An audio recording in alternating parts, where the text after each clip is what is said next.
তো আমার বালের বন্ধুগণ, তোমরা সবাই কেমন আছো? আশা করি সবাই ভালো আছো। गजब बेइज्जती है। তো আজকে আমি ছোট্ট একটা আপডেট দেবো তোমাদেরকে রামান মুভি নিয়ে।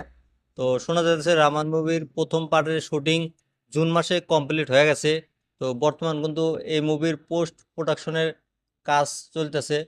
তো এই মুভির ভিএফএক্স এর কাজ কিন্তু 300 দিন চলবো ভাই, খেলাখেলি না, 300 দিন, যাতে কোনো ধরনের ভিএফএক্স এর কমি না থাকে এই মুভিতে, যাতে কোনো মানুষ এই মুভির উপরে ভিএফএক্স এর বিষয়ে কোনো ধরনের কথা যাতে না বলতে পারে, সেই কারণে কিন্তু মুভিটা 300 দিন ভিএফএক্স এর কাম চলবো।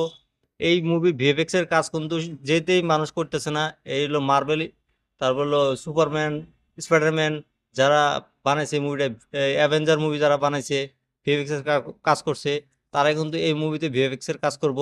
তো ওই হিসাবে কিন্তু মুভির বাজেট বিশাল, কিন্তু সেটা কিন্তু আমরা জানি সবাই। 4,000 কোটি টাকা বাজেটের মুভি বানাইতেছে এই রামায়ণ, দুইটা পার্ট।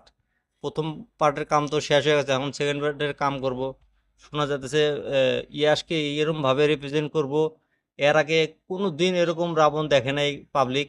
সে ধরনের মানে করতেছে আর কি, কাজ করতেছে। তো দেখা যাক, যেদিন টেলার আসবো সেদিনকে তো পুরা বাম্পার রেসপন্স পাবো, সেটা তো গ্যারান্টি আছে। তো দেখা যাক, নেক্সট ভিডিওতে আবার আপডেট দেবো তোমাদেরকে।